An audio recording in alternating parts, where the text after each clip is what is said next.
Today, we're unpacking Sirin Park Eco Tour near Hikkaduwa and what it tells us about Sri Lanka's much bigger bet on experiential tourism. We imagine what a coconut estate could be. Into the Sirin Park Eco Tour, specifically what it actually is on the ground. How a Canadian-based investor turned 22 acres of coconut land into something that's part agri-tour, part animal sanctuary, part Buddhist retreat. And what makes Sirin Park tick, how it connects to a national strategy worth billions, and why the gap between a $10 nature walk and a government tourism master plan is smaller than you'd think. Joining me to dig into all of this is someone who's been deep in the research, so let's get into it. What exactly is Sirin Park, and why should anyone outside of Hikkaduwa care? So Sirin Park is a privately run eco tour located in Deepagoda, which is about 12 kilometers from Hikkaduwa in Sri Lanka's southern province. It sits between Hikkaduwa and Galle, and the entrance is at the Sirin Park Eco Lodge. The tour itself runs daily, from 10 in the morning to 4 in the afternoon, and it costs $10 per person. You get anywhere from 2 to 4 hours, depending on how you pace yourself. $10. That's it? That's it. And what you get for that $10 is genuinely layered. You're walking through wetlands and ponds, doing bird watching, spotting native fauna. But there's also this cultural dimension that I think catches people off guard. The park features what's described as cultural icons from both Sri Lanka and Canada, specifically the Sandakada Pahana, which is a traditional Sri Lankan moonstone carving, alongside Inuit carvings, and there's even the planting of a Jaya Sri Maha Bodhi seedling, which is a sacred fig tree with deep Buddhist significance in Sri Lanka. Wait, Sri Lankan and Canadian cultural symbols together in a wetlands park near the beach? That's a genuinely unexpected combination. It is. And it's one of those details that makes you realize this isn't just a nature walk someone threw together. There's a deliberate curatorial intention here, the idea that visitors can encounter local life and global connections in the same space. The Abroad Guide describes it as a cross-cultural layer that enriches the experience beyond just wildlife spotting. So it's not just, here are some birds. It's more like, here's a place that's trying to tell you something about Sri Lanka's relationship with the wider world. Exactly. And there's also a specific section of the park called Udara Diyata Uyana, which focuses on freshwater wetlands and marshes. That's the ecological heart of the tour. The aquatic habitats, the native fauna, the bird watching. Multiple sources describe it as a place for quiet reflection rather than high-energy adventure. Ideal for those seeking a quiet escape into nature rather than fast-paced adventure. And that positioning, quiet, contemplative, affordable, is actually pretty countercultural when you think about how most tourism gets marketed. Everything is usually about the most dramatic version of an experience. Right, and that's where the real visitor accounts become interesting. Called Vandura SR from November 2025, who described the drive to the park through coconut groves and small villages as part of the experience itself. They called the donkeys and goats absolute stars, and they said it felt like a refreshing experience and the perfect escape from the busier parts of the coast. So the journey to the park is part of the product. The rural landscape, the slow pace, it starts before you even arrive. That's a really good way to frame it. And it connects to something the Happy to Visit review says, that Sirin Park offers a genuine taste of Sri Lanka's natural charm without the crowds or commercial overload. That phrase, without the commercial overload, is key. It's positioning itself against the dominant model of mass tourism. Okay, so we've got a clear picture of what Sirin Park is and why visitors respond to it the way they do. But here's what I want to understand. How does a $10 wetlands tour near Hikkaduwa connect to anything happening at a national policy level? Because Sri Lanka's tourism strategy is a much bigger machine. So this is where it gets genuinely interesting. Sri Lanka's tourism sector has been on a serious upward trajectory. Project arrivals this year ranging from a conservative 2.5 million to an optimistic 3 million tourists. Those projections are built on continued infrastructure investment, digital transformation, and, this is the part that connects directly to Sirin Park, product diversification. The SLTDA specifically names wellness, nature-based, cultural, and experiential tourism as the pillars of that diversification. And experiential tourism is explicitly in there. Explicitly. The SLTDA's 2026 Growth Scenarios document actually says that traveler behavior is shifting towards sustainable travel choices and experiential tourism. That's a direct quote. So when you look at Sirin Park, a private, community-rooted, nature-based experience that costs $10 and delivers something visitors describe as authentic, it's not a quirky outlier. It's actually aligned with where the national strategy is pointing. That's a reframe I wasn't expecting. So Sirin Park isn't behind the curve, it might actually be ahead of it. That's the argument.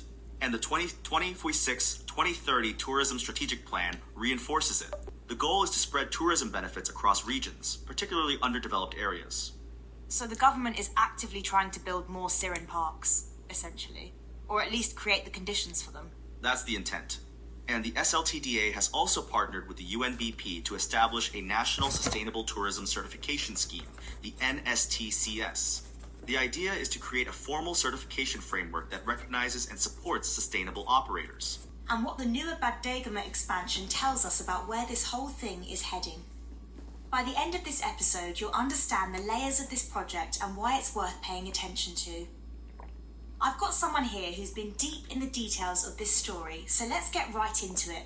Walk me through what Sirin Park actually is. So the starting point is a 22-acre parcel of coconut land in Horagampitiya, Hikkaduwa, in Sri Lanka's southern province. The person behind it is Visita Sirin Leelaratna. He relocated to Canada, built a business there, and then came back to Sri Lanka with a very specific vision. At its core, a coconut farm. And Leelaratna has been pretty explicit about this. He said his goal was to provide financial assistance to the community, not just to create a tourist attraction. The village artisans are there because they're being paid for their expertise, not because they're props. So the community benefit is baked into the model from the start. That's the intent, yes. And then on top of the coconut tour itself, what else is happening on the property? So this is where it gets genuinely layered.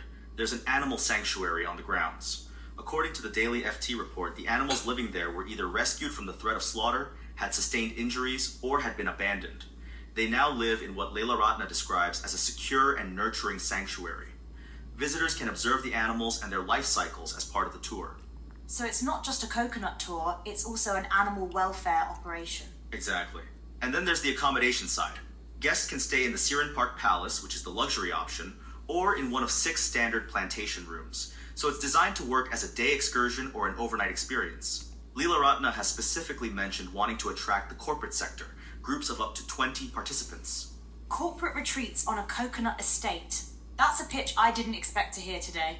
It's a smart angle though, right? Because corporate groups are looking for experiences that feel meaningful, not just a hotel conference room. And Sirin Park is offering something that's genuinely different.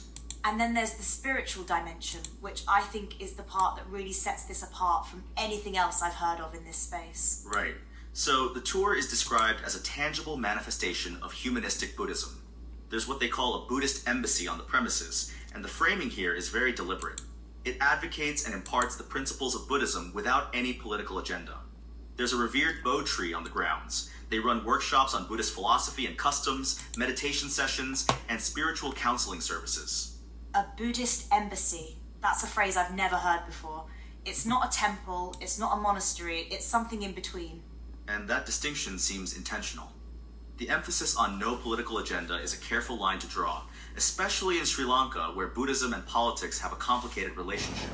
By framing it as humanistic Buddhism, the project positions itself as accessible to tourists of any background, not just practitioners. So you've got agritourism, animal welfare, luxury accommodation, community livelihood, and Buddhist philosophy, all on 22 acres. That's a lot to hold together.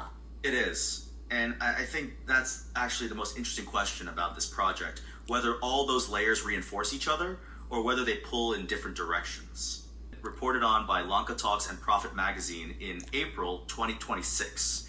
And the headline feature there is animal therapy, which is a step beyond just having an animal sanctuary. What's the difference between an animal sanctuary and animal therapy? Great question. An animal sanctuary is about providing a safe home for animals.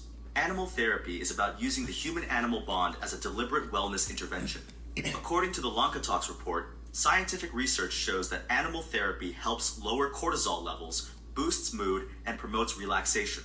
The presence of animals has a calming effect on the nervous system. So at Baddegama, guests aren't just observing animals, they're bonding with them, feeding them, interacting with them as part of a holistic healing experience. And what animals are we talking about here? Abandoned donkeys and ponies, sheep, goats, cows, chickens, ducks. Leelaratna described them as species that live in harmony, creating a peaceful natural environment. and the framing is consistent with the Hikkaduwa location. These are animals that were abandoned or in need of care, not animals bred for tourism. So the rescue and rehabilitation ethos carries through from one location to the other. It does. And the investment at Baddegama is significant, raised 250 million across 4 development stages with plans for more, including a natural swimming pool and water-based activities. They've also installed solar energy in the driver's resting area to reduce electricity dependency.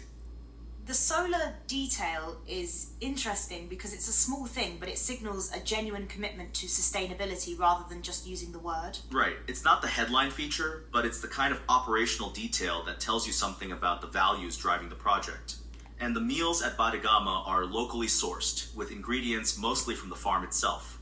So the sustainability logic runs through the food as well. And the coconut tour is still a feature at Baddegama? It's actually described as one of the most sought-after offerings there. It's a 3-hour experience, and it's particularly popular among foreign visitors staying near Hikkaduwa, which is about 12 kilometers away. So the Baddegama location is drawing visitors from the Hikkaduwa tourist corridor, even though it's a separate property. And they've got the modified 45-year-old Nissan there too. They do. And I think that vehicle is actually a really good metaphor for the whole project. It's old, it's been repurposed, it's carrying people through something that used to be just a working plantation. There's something poetic about it. That's a good way to put it. It's not trying to be something shiny and new, it's taking what already exists and finding a different use for it. Which is essentially the whole philosophy of Sirin Park. The coconut land wasn't cleared and rebuilt from scratch. The bungalows weren't demolished, they were transformed into villas. The animals weren't sourced from breeders, they were rescued. The vehicle wasn't replaced, it was modified. There's a consistent logic of working with what's there rather than starting over. I want to bring in a real visitor experience here because I think it grounds all of this. There's a specific story in the Lanka Talks report about a British family of 4 who did the coconut tour. Yes, they described it as a memorable experience. The highlights for them were the animal interactions and witnessing Sri Lanka's natural beauty. And that's telling, right? Because the coconut tour is the headline, but what stuck with this family was the combination of things. The animals, the landscape, the whole environment. It wasn't just one activity. Which is exactly what you'd want if you're designing a multi-layered experience. You want people to leave talking about more than one thing. And the report notes that several similar positive reviews have been shared by international guests. So it's not an isolated reaction. There's a pattern of visitors responding to the combination of elements rather than any single feature. But what we can say is that the structural logic of the project is coherent. The different elements aren't random, they're all connected by a philosophy of care. Care for the land, care for the animals, care for the community, care for the visitor's well-being. Whether that philosophy is fully realized in practice is a different question. And the fact that it's now on Marriott Bonvoy and attracting international visitors suggests that at least the market is responding. Right. And the expansion to Baddegama with Ras 250 million invested suggests that Leelaratna himself believes the model is working well enough to scale. Let's talk about the accommodation for a second, because I think it's an underrated part of the story. The Baddegama location has 2 suites, Ramya and Suramaya, that can house around 6 guests, and they're fully equipped, air conditioning, high-speed Wi-Fi, smart TV, refrigerator, microwave, laundry service. Yeah, and that's a deliberate choice, because if you're positioning this as a luxury eco-lodge, you can't ask guests to sacrifice comfort in the name of sustainability. This is the part that connects directly to Sirin Park, product diversification. The SLTDA specifically names wellness, nature-based, cultural, and experiential tourism as the pillars of that diversification. And experiential tourism is explicitly in there. Explicitly. The SLTDA's 2026 Growth Scenarios document actually says that traveler behavior is shifting towards sustainable travel choices and experiential tourism. That's a direct quote. So when you look at Sirin Park, a private, community-rooted, nature-based experience that costs $10 and delivers something visitors describe as authentic, it's not a quirky outlier. It's actually aligned with where the national strategy is pointing. That's a reframe I wasn't expecting. So Sirin Park isn't behind the curve, it might actually be ahead of it. That's the argument. Sirin Park is more than an ecological haven. It's a celebration of cultural exchange, where Sri Lankan symbols like the Sandakada stand alongside Inuit rock carvings. Experience our signature Eco Coconut Tour, exclusive to Hikkaduwa. But the community-based, nature-rooted end of that portfolio is where places like Sirin Park live.